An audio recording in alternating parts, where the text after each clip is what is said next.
देवी Bhagavatam Mahapuran doctor Kislay Pandey के साथ।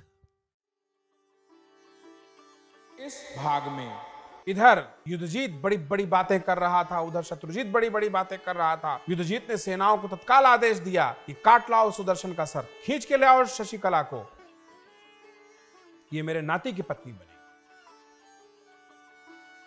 इससे पहले सेना वहां तक पहुंच पाती, एक अजीब सा चमत्कार हुआ। चमत्कार यह हुआ कि लोगों ने देखा कि प्रत्यक्ष वहां पे सिंहवाहिनी मां जगदंबा प्रकट होती है, और उनको देख के तो सबके रोंगटे खड़े हो गए। किसी को लगा कोई माया है, किसी को लगा कि शायद कोई रास्ता भटक आया है, ये शेर के ऊपर कोई कन्या है, कोई जंगल से आ गया होगा। किसी को ये समझ नहीं आ रहा था कि स्वयं परांबा प्रकट हो गई है सामने। कोई सोच भी नहीं सकता था परांबा यहां किस लिए। फिर भी सैनिक आगे बढ़े, और वो इससे पहले आक्रमण करते मां मुस्कुरा के देख रही है सुदर्शन को, शशिकला को। उधर उस शेर के अंदर से अनगिनत शेर प्रकट होते हैं, और क्षण मात्र में पूरा का पूरा रणक्षेत्र शमशान में बदल जाता है। किसी को शेर निगल लेता है, किसी को फाड़ के खा जाता है, किसी को चीर देता है, किसी को चबा जाता है।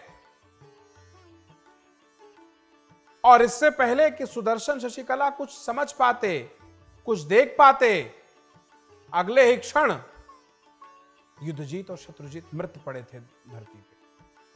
और यह सब कुछ ही क्षण में हो गया।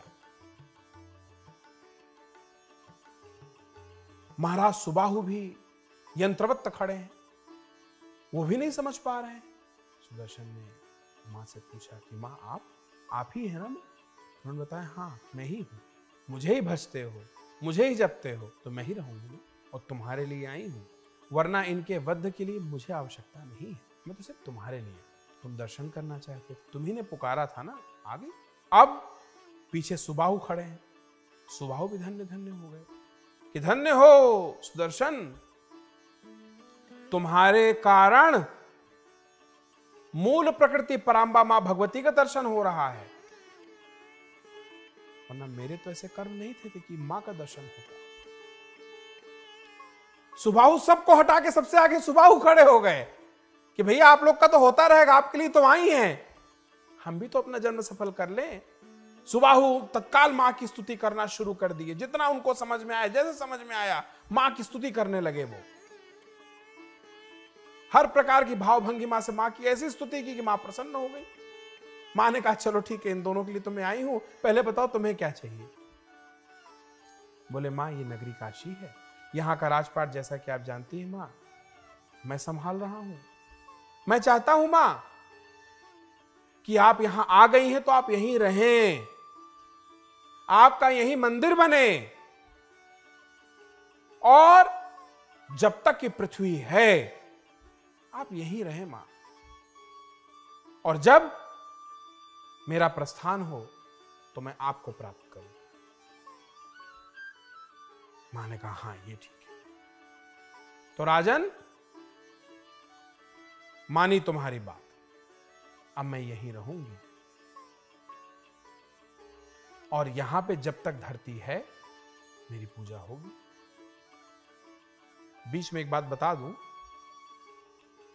कि मां के इस वरदान के परिणाम स्वरूप मां का ये मंदिर बनारस में है, जिसे कुष्मांडा मंदिर के नाम से जाना जाता है, दुर्गा कुंड के नाम से भी कहा जाता है इस मंदिर को।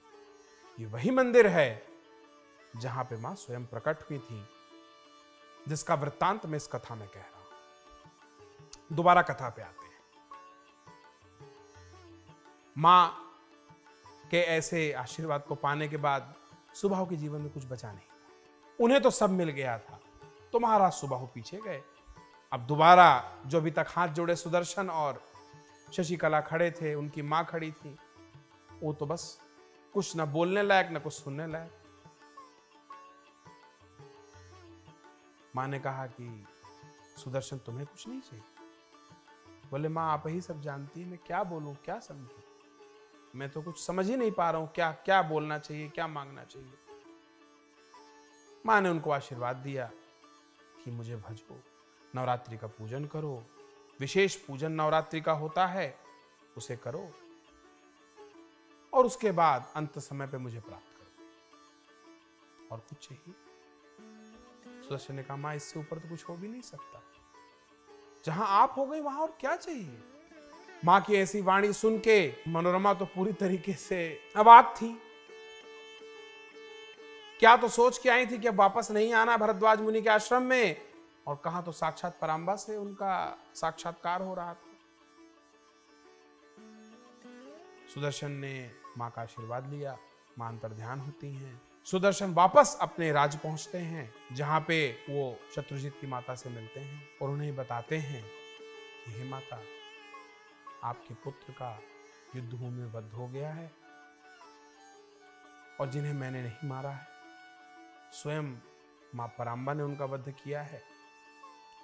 और जहां तक आपकी और मेरी बात है, मेरे मन में आपको लेके कोई द्वेष नहीं है। जैसे मेरी मां है वैसे आप हैं। अगर आप मुझे समझें तो मुझे ही अपना पुत्र माने और मुझे ये अवसर दें कि मैं आपकी सेवा करूं। आप किसी भी प्रकार के भय से मुक्त रहें और अभय रूप से यहाँ पे आप पूरा जैसे आप पहले रह रही थी वैसा कभी भी रहिए। शत्रुजित की माता ऐसा सुन के थोड़ा शांत हुई और चूंकि अंदर अंदर वो जानती थी, या ऐसा कहें कि वो भी जानती थी कि गलत तो हुआ था सुदर्शन के साथ, तो उन्होंने मन में संतोष किया। बाकी लोगों ने भी उन्हें बता दिया, सुदर्शन के इस कथन की पुष्टि कर दी कि नहीं, ये वास्तव में हुआ है, सुदर्शन ने नहीं मारा है, सुदर्शन खड़े थे। शत्रुजित की माता ने सुदर्शन के प्रति कोई वैर भाव भी नहीं रखा और सुदर्शन ने मां का जैसा कि उनकी कामना थी, जैसा कि उनकी इच्छा थी, मां का बड़ा भव्य पूजन किया। और विशेषकर नवरात्रि को तो ऐसे सुदर्शन ने मनाना शुरू किया जैसे कोई राज्य स्तर का बहुत बड़ा उत्सव हो। हालांकि वो तो खैर संसार से बड़ा उत्सव होता है जब नवरात्रि आती है, पर सुदर्शन ने कोई कमी नहीं छोड़ी। तो फिर प्रेम से बोलिए जय माता की।